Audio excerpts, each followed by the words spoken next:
Drew Scott and Jonathan Scott are the hosts of Property Brothers Forever Home, which will be on the Emmy ballot this year for Best Structured Reality Program and Best Reality Host, among other categories. Now, Forever Home is a new format for the show where you guys help homeowners transform their current houses instead of buying a new fixer-upper. So what inspired this new approach to the show? Well, I mean, I think the biggest thing for us is, we want to always, rework our shows, listen to our audience, and make sure we're giving them what they want. But one of the things we realize for people is it's one thing to have a beautiful house, but a house is just a collection of studs and windows and decor and things like that. But a home is that safe escape where you can spend time with your family, you can create memories. And so it was a much more emotional journey we were looking for. That's what we wanted to make sure we were giving people.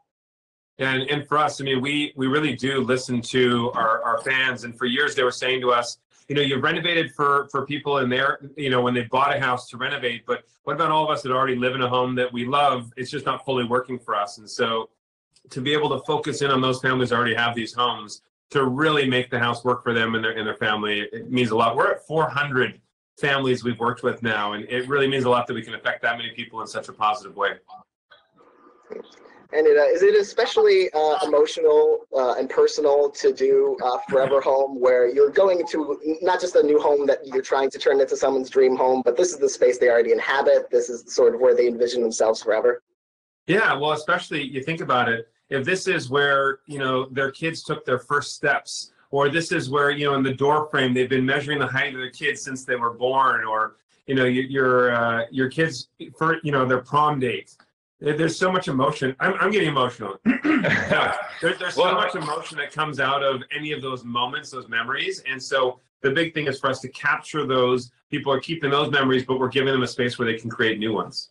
Well, and we believe, too, that your home should make your life easier. And if it successfully makes your life easier, it means you can spend more time with activities with the kids or having friends and family over, all of these things. So it's important for us that it's that perfect balance of function, but also something that's going to improve your lifestyle.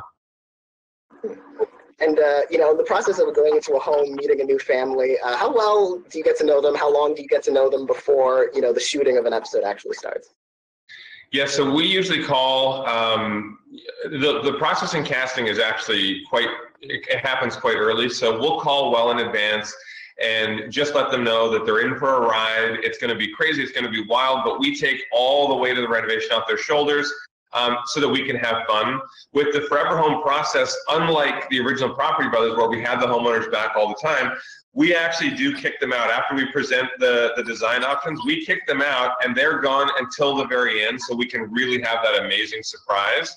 But it's nice that you do become like family because you meet them very early on. You learn everything about them. We create all these inspiration documents with them, inspiration boards. And then at the end, we have their whole big group of family and friends come over to celebrate as a group. Yeah, I mean, one big thing with that too is like that every family, something different is important to them. And so, so for some families, it's the kitchen. For some families, they've always wanted a dream master suite, an oasis for themselves. But obviously, there's a budget that we're working with. What I love is that Jonathan and I have been doing this so long. We've designed so many houses, too, that we really know how to stretch a budget. And so if, we present our options to them, and if they don't quite have the budget to do everything they wanted, Jonathan and I will always try and find a way that we can surprise them with that little something extra. For example, we have one couple that we're working with, and their laundry facility, it's in their garage. It's like a lean-to build out in the garage, and it's really creepy. Well, they weren't able to afford to have the laundry relocated in their budget, but Jonathan and I found a way to do it and gave that to them as a little cherry on top. So always looking for what best would transform the space for them. And how much nervousness or, anxiety is there when, after you do kick them out and you realize the next time they're coming in, they're seeing their forever home, hopefully their dream home. Do you ever cross people like, oh, I hope they don't hate this. I hope they don't hate this. Yeah, you hope they like it. We're very collaborative. So we have a good indication as to whether or not, if there's something that they're maybe not going to love. But our job as designers, we're trying to take people outside of their comfort zone. So, I don't want to give somebody just something that they already knew that existed. And so we are aware of products and materials that they haven't even heard of that will make their lives easier. And also figuring out interesting, unique ways that we can put everything together. It's important for us to make sure we have that element of surprise. Yeah. And, for, people in a creative endeavor like this, because, designing a home is, not just structural, but it's also artistic. What is that creative process like? Where does it start? Where you walk into a house, do you see, just how do you envision that sort of change that can be made? Yeah, I mean, in reality, Jonathan and I can walk into a space and within minutes, we know exactly what we would do with it. That's just the way we've always been able to operate. But when this is a home for someone else, a family that already has some memories there, no one is a better tool than them to understand what works for them, what doesn't work for them, the sort of style and aesthetic that doesn't work for them. A lot of homeowners don't quite know what they want style-wise. They'll just say something generic like modern, but more traditional modern, but not too modern, a little bit of old, but some rustic, and then an element that's contemporary. They have no idea. So that's why I'm Forever Home. I'll take them to a house. We try to listen to what they're trying to say, and then I'll take them to a house that has the kind of features we think they like.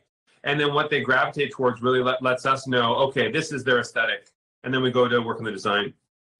And by the way, it's the thing I love about Forever Home too, actually it's been that way with most of our shows, is there's nothing scripted. This is all real. It all happens in real time. And so, sometimes we'll take a leap and we'll try something and it doesn't pay off. So I remember there was one where I wanted to do this unique feature. It was a century home, like a 100-year-old home, tall ceiling. So I thought, I'll do this cool thing with medallions on the ceiling. It'll be unique and original.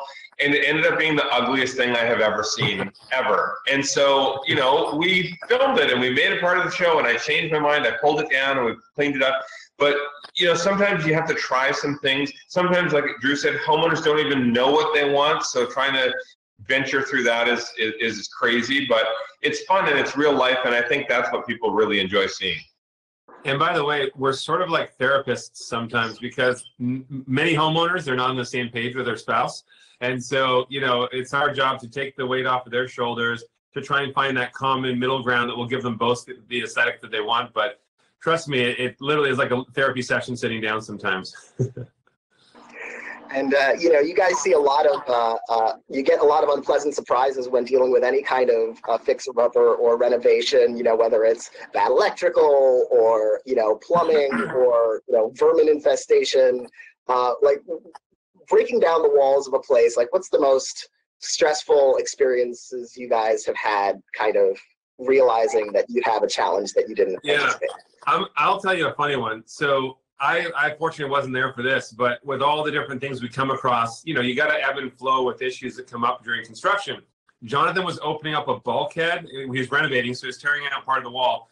And he opened up this bulkhead, and there was a 10-foot-long snake alive in the wall. So when he ripped it open, the snake looked at him and probably screamed as loud as he screamed, and then it slithered away into the wall. But imagine that, when you're opening up and a 10-foot-long snake is staring at you in the face. Yeah, but when people say, we're sure it was probably just as surprised as you were, if not more so, I'm like, bull, I had to go change my pants. I was not expecting that. So, yeah, sometimes you come across this stuff. I mean, the thing that scares me the most is usually, how's it going to affect the budget for the homeowners? Is it going to prevent us from doing something? And then sometimes it's just stuff like that you couldn't plan for. It gives you the fright of your life, and then you move on. Or, you just got the homeowners a new pet snake, which is... Exactly. I don't know that they would want that, but yeah. Yeah. And, one reno, takes, several weeks of time, so you got multiple renos going on at any given time. How is it juggling that schedule and those different kind of constructions, especially when something maybe has something unforeseen happen or setbacks or? Well, I think that's the benefit. Jonathan and I have been doing this we started in the early to mid 90s. So we've been doing this for a very, very long time. And so when you're used to doing multiple projects at a time, we've had up to 39 houses on the go at one time. That was late last year. And so you get used to when a problem will arise, or you plan for problems to arise. Any major renovation is going to have some problem. You just hope it's not too big. And so we have projects at all different phases. So even if we fall a little behind in one, we're always able to move forward with other ones. But that's the big thing, the experience of what we've been doing for so many years. We have that to get us through this. Homeowners trying to do it on their own almost always blow their budget and blow their timeline. Yeah, and it's exciting for us too. Over the years, we've really grown a team that feels like a family. So on the production side, on the construction side, we've got really great people that work for us. Even when we go to a new city, we send a team down months in advance to start headhunting for the best general contractors, the best sub-trades, the best local designers who are our access to stores and artists that will create pieces for us. So we really create this support network so we can make sure that the families, the 400 families that we've now worked with on our shows, are completely supported. Which, interesting fact, by the way, our team messaged us a little while ago, and they told us how we have now, because we've done 400 hours of original content in a space, the next closest, and we do 1-hour shows, the next closest is Bob Vila, who had done, I think it was 230 half-hour episodes of his show. That means we've helped more families and done more episodes than anyone in history in our space, which means all of a sudden there's big shoes that we need to make sure we're constantly looking to do things that will evolve the shows and help people even more. Yeah, I think when you're looking as well at that, so that's 400 families, but also, you know, it's all the people we've been able to inspire in a positive way. We air in over 160 countries. And then on top of that, you know, even for jobs in the cities, when we go to a new city and we're filming, between production and construction, we create about 150 to 200 jobs for our show. So it means a lot that we can have that kind of impact in so many different ways. And, you know, just like 400 families you've helped in hours of programming, and, you know, 65, I think, alone in 2019. Like, what are the biggest challenges of that kind of, like, it seems like you guys are scheduled out so, like, extensively throughout every year. The schedule is definitely the biggest challenge. We have one person who is just dedicated. Her sole job is figuring out Drew and my schedule. And so, you know, thankfully she's got photographic memory and she can make it all work. But it's also surrounding ourselves with the right people to make sure we can pull it off. So, you know, staffing is always a real challenge. When we find someone who we love, we hold on to them. And that's how we've grown our company. Most people don't realize, you know, with our company, I mean, our shows have been going now for over 10 years. We've constantly changed it. We've introduced new shows. We announced Celebrity IOU, and we've done Brother versus Brother. We're trying to do things that will allow us to, you know, constantly put shows out throughout the year, stay top of mind, but also keep it fun and inventive for ourselves too. Mm-hmm. And you've got as you mentioned, Celebrity IOU coming up. You know, what was it like getting to that project with a bunch of different, you know, celebrities, kind of sort of paying it back? You know, like, you know, Melissa McCarthy and Viola Davis. Like, what was that project like getting into? Yeah, that was wild. Fun. I mean, Celebrity IOU is a project Jonathan and I had as an idea for many years. It was actually at the Emmys. We spoke to Viola, what was it, Jonathan, 4 years ago or so, and we said we have this idea for a show. Yeah, and it wasn't even I think within 2 minutes, she's like, I don't even need to hear anymore. I want to be a part of this. And so when we spoke to Brad Pitt and Jeremy Renner and Rebel Wilson, Melissa McCarthy, everybody, Michael Bublé, all of them within minutes said, yes, we want to do this, because it was a way for us to help these celebrities give back to an everyday person in their life that they love, someone who's been a big part of their success for what they do. And so I think when that show airs, I think it's really going to show another side of these celebrities. There's a lot of heart and a lot of emotion. We made Brad Pitt cry in a good way. But anyway, I think it's a really positive program to inspire other people. And I think that's why we're pretty fortunate. For a living, we get to really help make people's dreams come true. And it's humbling to see the success that we've had in the shows and whatnot, but it's more rewarding for us to see how we've changed people's lives, and that's what I really like about all of our shows. And actually, one thing I would say with Celebrity IOU as well that you're going to love when you see it is all these celebrities, they're hardcore involved too. Like they're not just showing up and waving and letting us do the work. They're in there doing demolition. Melissa McCarthy was hilarious with demolition. Even like someone like Michael Bublé, he admits he is not a handy guy at all, but he wanted to be there for the whole process. So it's going to be a lot of fun. And even on Forever Home too, when we get the homeowners in there and Jonathan does some demolition with them too, we call it demo therapy. To be hands-on transforming your home is such a huge thing for people, and to be able to give that to them is pretty amazing. You've got so many, multiple different shows on HGTV. You've got you're in print. You're in, you have a podcast, and like, is there any media that you haven't, any media spaces you haven't inhabited yet that you're sort of interested in exploring? Those little TVs that are above urinals in the men's bathroom. We're not on them yet. No, we're not.